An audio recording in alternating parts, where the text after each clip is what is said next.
Hello and welcome to another edition of the Rest of Season Top 150 Rankings Show. My name is Adam Levitan, joined by Mark Dankenbring. Mike Leone has the day off. Mark, how's it going? It's going great. It was a fun weekend. Bets went well. Fantasy season long going super well. Props, we had a bounce back week in week 2. So kind of a fun weekend. Only mistake I made was not playing the Sun God in cash, which was, immediately regretted about 5 minutes into the slate. But other than that, everything's great.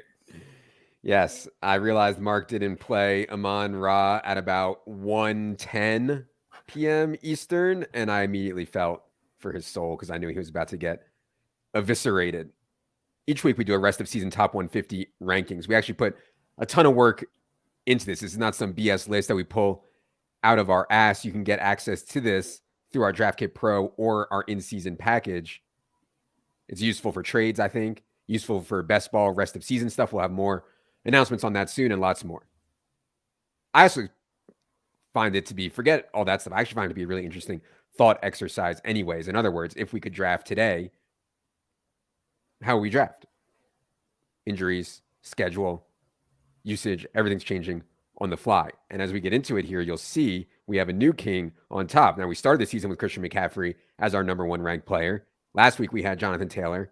This week, we have Cooper Kupp. I think it just goes back to my point from the preseason that the first 4, I was happy to get any of the first 4 picks because I thought the first 4 were all kind of interchangeable. CMC, JT, Jefferson, and Kupp. I think we're splitting hairs here, but I know people always love to talk about the top. I mean, Cooper Kupp and Matthew Stafford have played 23 games together, and Cooper Kupp's gone over 90 receiving yards 21 times. I mean, it's just absolutely insane. So I have no problem with Kupp, number 1 whatsoever. Mark, what do you think about these first 4 guys now?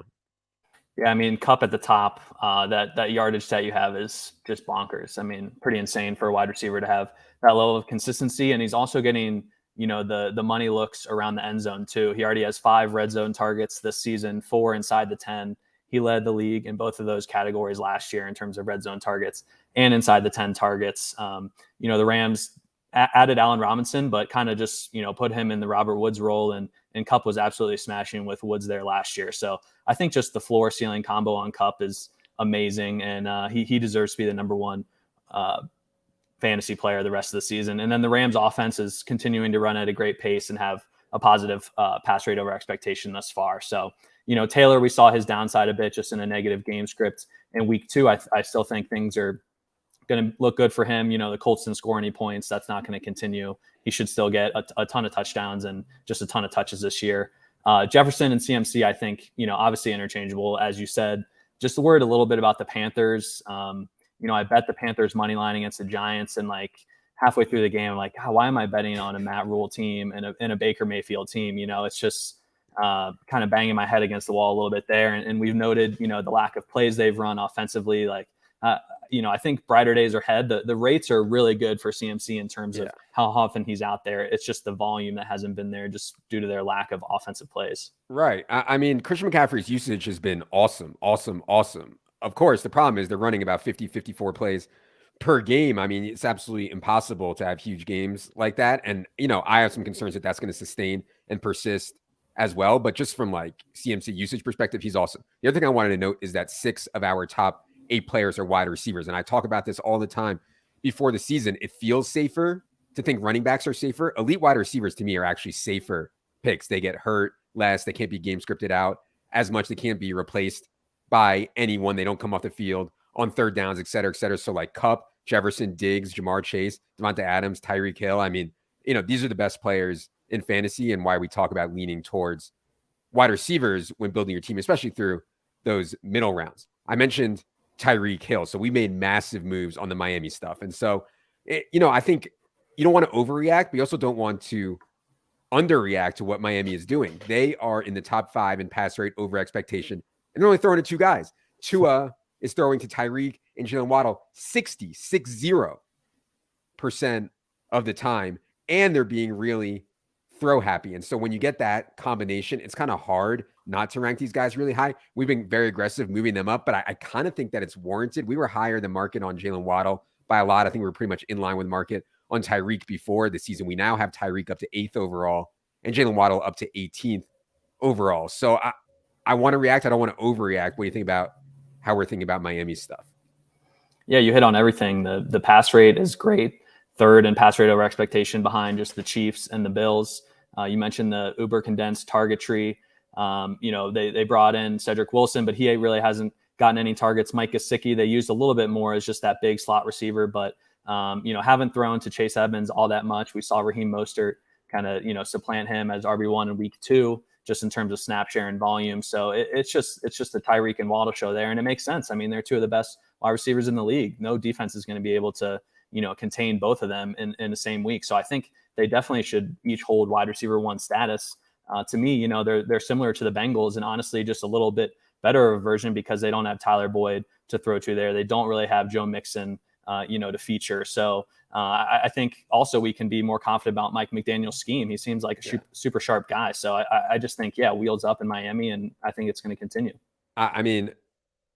It's not Zach Taylor can't be a fake sharp because nobody ever thought he was sharp, right? But like clearly, Mike McDaniel is the king, our king, the king's sharp. I mean, I absolutely love Mike McDaniel and what he's doing. Speaking of not overreacting, so we have gotten aggressive on Amon-Ra St. Brown. Now, no, we were already like 2 rounds around ahead of ADP on Amon-Ra before this season. Now we have him up to 17th overall. So, I mean, you guys know me. I absolutely love Amon-Ra.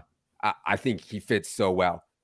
When you start projecting a guy for 30, 31, 32% of the targets, that's really hard to sustain, right? No matter who you are, no matter what it is. And so I know we're not projecting him for that much because nobody gets that much. Even Devontae Adams in his prime was around like 29 or 30. But I mean, I don't see this slowing down for Amon-Ra. Their defense is so bad. Their offense is so good. So I like being super aggressive with him. How do you think about Amon-Ra's target share the rest of the way? It's just impossible to refute the data that we've seen over the last 8 weeks from him.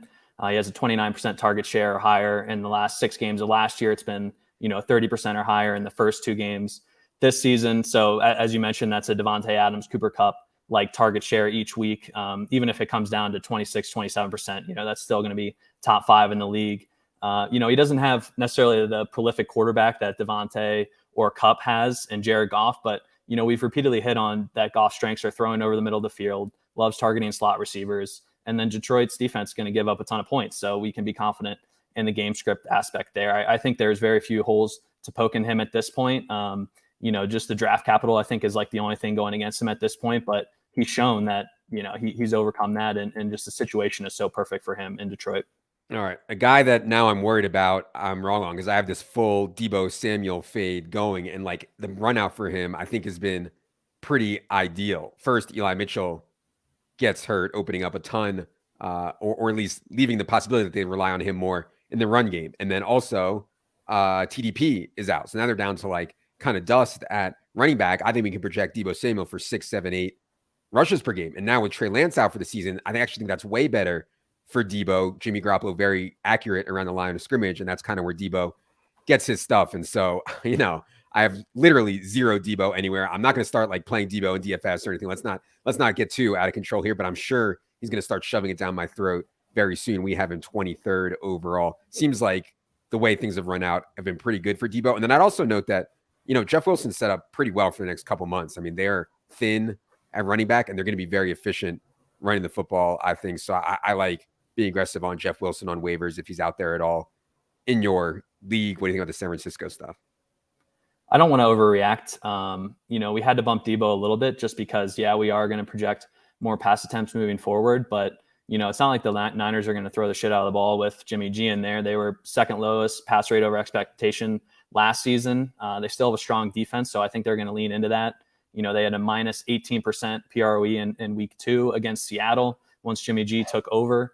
With that being said, though, we were projecting Lance for about 9 to 10 carries each week, including scrambles. So just removing those and giving carries to the backs, like you said, it helps Jeff Wilson's case a little bit.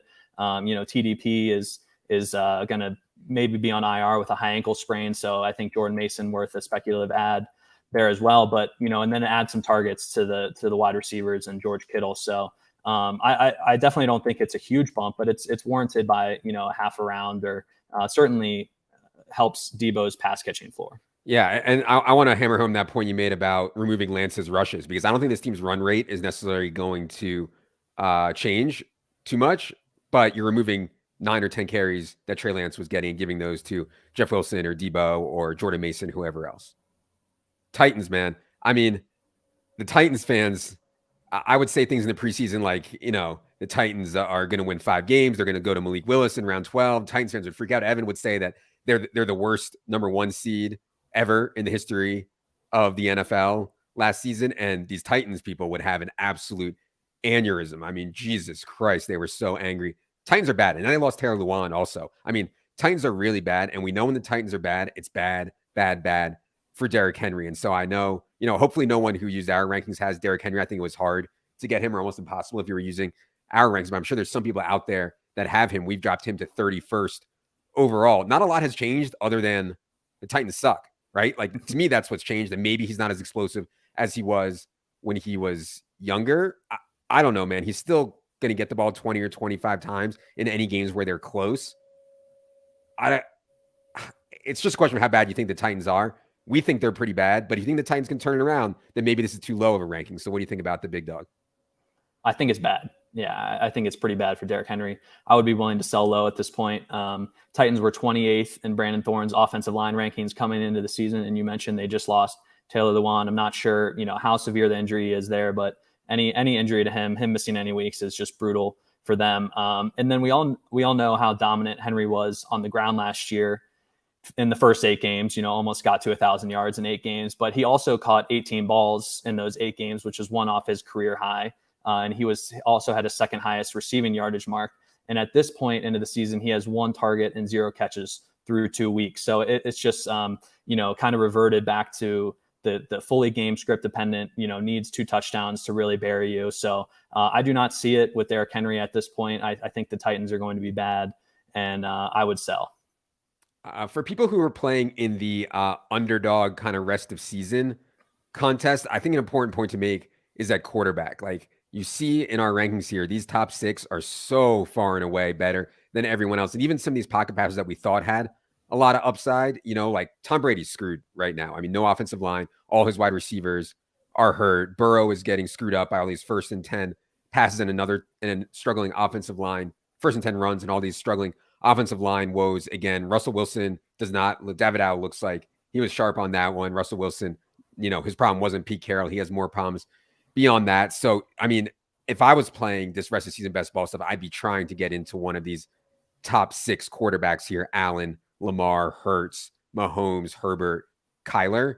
And I think that makes a pretty big difference when you're playing a 12-team league to get one of those top 6. And so, yeah, I mean, it pains me to say it, but I think late round quarterback, this might be the final nail in the coffin of late round quarterback. Although right now, Carson Wentz is Wentz is steaming up a bit. Yeah, I mean, I'm thankful to Leone, and I think at ETR we did a good job harping on the importance of getting elite QBs or one of these top 6 this year, or at least someone that has a chance to get up there. And we were higher on Tua and Trevor Lawrence, which seems, decent at this point. But anyway, yeah, I mean, if you don't have one of those top 6 guys, I think you're kind of scrambling right now. I don't know if you're going to be able to trade for one at this point. I think the asking price is going to be really high. So, if you feel like you can get a fair deal, you're loaded up at wide receiver and, need an elite quarterback, I think trading for one is good, because those top 6, I feel a little less confident about Kyler, but he's going to have Hopkins coming back, and we just saw his, ability to create stuff on the ground this past week. So, I want one of those top 6 guys really bad. And if not, I want a quarterback on a team with a high pass rate over expectation, which is Tua, which is Wentz, which is, in certain weeks, Kirk Cousins, Derek Carr to, a lesser extent. But those are the guys I'm kind of looking at now to fill in. Yeah, Kyler, man. I have a little bit of concern on Kyler, but it's really hard for him to fail with his legs. But I do have a little bit of concern on him given the way Cliff Kingsbury runs this offense. I mean, he's not even using Marquise Brown in like a way that's profitable at all. It's just like the Christian Kirk stuff from last year. You see how good Christian Kirk is. Just Cliff Kingsbury is just such a joke. I wanted to get to a couple things that I was definitely wrong about. The first one is the Travis Etienne stuff. And I know that we talked about it last week on Travis Etienne, but I don't want to like bail panic, because the kid clearly has some juice, but he's getting run circles around in terms of usage by James Robinson, and he doesn't even look like that great when he's out there. And so it's hard for me to find a lot of upside in Travis Etienne. Now, of course, James Robinson has a history of injuries, coming off an Achilles, et cetera, et cetera. It could get much better for Travis Etienne. I don't want to just give up on him, but yeah, I mean, I stopped taking Travis Etienne like at the end when it looked like James Robinson was actually healthy, but I was taking a lot of Travis Etienne in like July, kind of early July and late July. So doesn't feel great. Any hope for Travis Etienne that you see? We have James Robinson 60th right now and Etienne 62nd. Yeah, I think there's some hope. I did move Robinson ahead of Etienne rest of season. I stared at it for a while, and I think just have to abandon the priors there a little bit on Etienne. You mentioned Robinson has 34 carries, the Etienne's 14. Etienne has out-targeted him at this point, but it's still just like a 10% share. So, I mean, Etienne is relatively playable as kind of like a zero RB, RB2 or flex play in certain leagues, especially PPR. The Jags dominated that week 2 game. Like, we haven't really seen a pure negative game script where maybe they trot out Etienne and he catches 4, 5, 6 balls in a week. So I think that's still possible. And then, as you mentioned, if Robinson goes down, like, I think Etienne's a clear RB1. So certainly he's not worth a 3rd round or 4th round pick you probably used on him, but I think there's still upside there. And, it's not like he's totally dusted where he can still provide some usable weeks. So I'm not fully panicked, but yeah, I mean, just the draft capital at this point looks like we overspended. Speaking of overspending, I mean, as we move to the Falcons here, the good news is that we were way higher than market on Drake London. And that is actually a point I want to hammer home in a second here about rookie wide receivers. The problem is when it got to me in round 3 and it was like, I was taking a middle round 3, Kyle Pitts, like every time. He started to get hyped to where he was going the 2-3 turn, and I wasn't taking him there. So I luckily avoided some Kyle Pitts there when he was going 2-3 turn. But when he was going middle of round 3, I was taking him like every time, and the dude has 4 catches. It's really, really, really painful. I think the narrative is that Marcus Mariota locks on to one guy, can't read the defense fully, locks onto one guy, throws it at him, and Kyle Pitts isn't doing a good job of getting open. He's often covered by corners. He's not getting him matched up against linebackers and safeties, and Kyle Pitts is having a hard time getting open. And the guy that Mariota is currently locked onto is Drake London. And that's one way to explain all this. The coach is out here saying, "Oh, Kyle's doing a great job of drawing coverage so we can get, Cardero Hodge open." It's like, come on, bro. Like, we're not getting, we don't need to get Cardero Hodge open. Okay. Like, let's try to get Kyle Pitts open. So I think there's some pendulum here, but obviously there's some concern. We have not moved our rest of season top 150 ranking on Kyle Pitts much. What do you think about what's going on with him and the Falcons? I don't think a whole lot has changed other than obviously he hasn't gotten the looks. The Falcons, we were worried about them being very pass happy this year. It was expected to be a low volume offense, right? With Mariota there as quarterback, he's going to steal some rushing. They're, one of the lower pass rate over expectation teams thus far. And we just thought things would be super condensed for Pitts and London. And, they could maybe get 50 to 55% of the targets. That was the hope. As of this point, as you mentioned, Olamide Zaccheaus and Cardero Hodge and stuff are out targeting Kyle Pitts, or have more receptions than Pitts, which is a huge problem. I'm not panicked, too much. Like, I thought he started to get steamed up way too high. I really don't have much of him because I did a lot of my drafts after my wedding, which was mid-August. So, end of August, like, Pitts was going in the 2nd round, and on FFPC leagues, he was going at the end of the 1st or like before Mark Andrews. And I always thought that was insane, him going ahead of Mark Andrews. So, I'm not fully panicked. Like, again, like, I think his volume's going to increase. It has to. He's the 4th overall pick from them. He's an elite talent. Like, I think they're going to get him the ball. Obviously, it hasn't gone well, but I'm either going to buy low or just hold him at this point. Yeah. I'm just concerned on targets per route run stuff. Like, it's just always a concern to me when guys don't draw targets. Like, to me, that's a skill, and it's one thing you can blame the coach, you can blame the quarterback. Like, I don't know, man. No excuses. Play like a champion. Go out there and earn some targets. Kyle Pitts. While we're on the subject of Drake London, I did want to mention these rookie wide receivers because I thought we did a good job, but there were definitely some waffling moments. And so, the Commanders take Jahan Dotson 16th overall. He's going in like the 15th round in season long. I mean, what is that? Drake London was going in like the 10th round. We had him as like a 7th or 8th round pick. The guy was 10th overall. Chris Olave, everybody knows about the air yard stats by now. I think that's a little bit inflated just by like Jameis chucking the ball down the field in desperation when they're getting their ass kicked. Like, so there's a little bit of inflation there on all the air yard stuff, but still Chris Olave is going to be fine. And then the one that Silva and Leone were arguing about forever was the Treylon Burks stuff. Treylon Burks looks awesome, and they have no one else. And like that was always the thesis of the Treylon Burks play. They have no one else to throw the football to. They use the first round pick on Treylon Burks. They're going to throw it to him. The one that I hate myself for getting too low on is Garrett Wilson, because Garrett Wilson has really, really good draft capital, was a really, really good prospect. And like in those spots, instead of worrying about how it's going to happen, just like close my eyes and let it happen when a guy's the number 12 overall pick or whatever he was. And so we saw incredible usage for Garrett Wilson in this past week. Looks like a real player. We now have him ranked one spot ahead of Elijah Moore. Garrett Wilson 74th, Elijah Moore 75th. So, as we kind of look back at the draft season, these wide receivers who have draft capital that nobody's excited about, I mean, you get all of them late, almost all of them late. I think that's a huge leak for people underrating rookie wide receivers in today's NFL. So I'm excited for Garrett Wilson, man. I don't have like any of him because I don't know. I just thought that there was a lot of mouths to feed there, and the preseason stuff on Garrett Wilson wasn't great. And so I just don't have it. So for sure. Kind of I have him more in best ball just because we were higher on the Jets and, have like a decent amount of Zach Wilson stacks and stuff.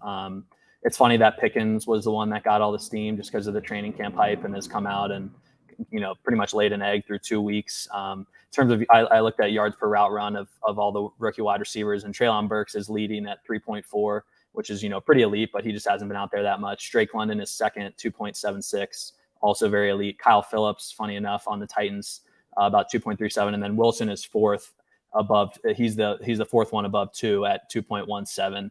And I'm not sure if it's a scheme related or just kind of like a small sample size thing with Wilson, but he somehow already has 7 targets inside the 10-yard line, which obviously, leads the league by a couple. So if they continue to use him that way, he's going to be really valuable, just getting, some touchdown looks there. And you mentioned the first round talent.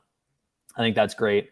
The Olave stuff is hilarious. That Saints Bucks game was on TV here in Denver, and like just looking at that game, I mean, it was the classic Jameis, like, fuck it, Olave's down there some way, like let me throw it. And so I think things are looking up for him as well. But Olave and Burks would be kind of the 2 rookie wide receivers I'm trying to buy low at this point. I think with Wilson's blow up game, you're probably not going to get a very good price on him. Yeah, for sure. And I mean, Treylon is going to be the man down the stretch. I'm concerned they're going to go to Malik Willis. As we all know, Ryan Tannehill the Titans can give up on Ryan Tannehill and cut him without losing much money in the offseason. They got to see what they have in Malik Willis at some point. I think Vrabel's probably going to be a hardo about it, and it's going to take a while. So that's still good for Treylon Burks. I mean, Malik Willis, I think as a thrower, has a long, long, long way to go. Certainly better for Burks if Ryan Tannehill is in there. A couple more quick ones. I thought Darnell Mooney was like not a great pick, but he was like in the mix there where he was going. I didn't think that they would drop back Justin Fields 28 times in 2 freaking games. I mean, this is humiliating. This is like 1960 style. I get the first game was in a monsoon and everything, but man, it's scary on all the Bears stuff now. Any hope for Darnell Mooney?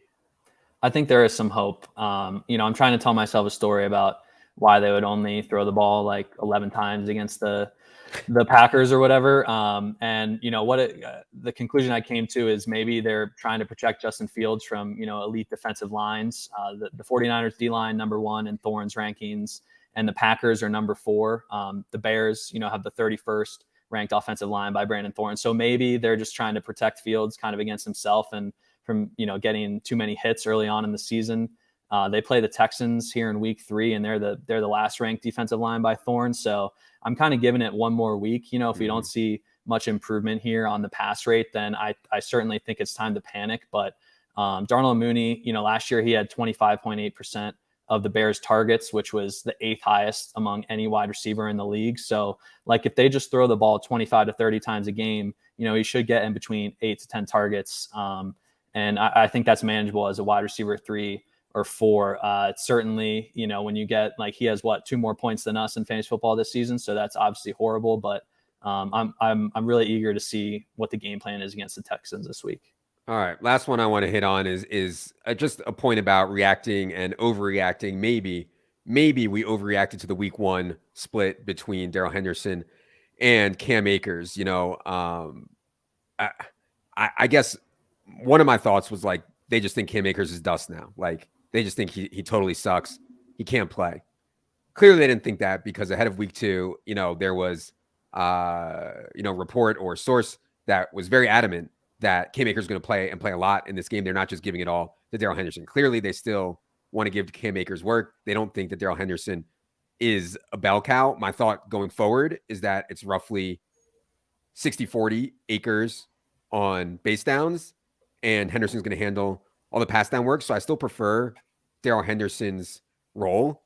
I think for both these guys, though, concern is the run game is like broken. I mean, nobody can gain yards running the football on this team. Offensive line certainly has some run blocking issues, but I mean, the run game's just been broken for a while. It seems like nobody can get anything going. So I'm not too excited about either of these guys at this point. We do have Darrell Henderson slightly ahead, 85th, Cam Akers 94th. I think that's about right. Any more thoughts on Rams running back stuff? Not a whole lot. I apologize to people for overreacting a bit. We expected Cam Akers to be the RB1, and then it was just Henderson's usage was just so elite in week 1. Like I don't know. Obviously, I'm a data-driven analyst first and foremost, so that's kind of what I leaned into. But yeah, it just seems like they're going to kind of split it here a little bit, and hopefully you start the guy on the week where he scores a touchdown. I don't know. At least they'll be a prolific offense, but I think it's going to be a little bit of a headache each week, and hopefully someone emerges as a clear favorite. But at this point, I'm not too confident that's going to happen. All right. That is going to do it for this rest of the season top 150 ahead of week 3. We are working on getting some stuff up for Underdog, so stay tuned for that, for their kind of weekly and their rest of season contest. So stay tuned. Superflex. We're working on rest of season Superflex rankings as well. Hopefully you should have those up soon. Also stay tuned for that. If you're not subscribed yet, there are weekly and monthly options available. You just go up here to the subscribe page, go to the NFL products, and you'll see it all there. Good luck in all of your action in week 3. For Mark, for the non-existent Leone. Good luck, everybody.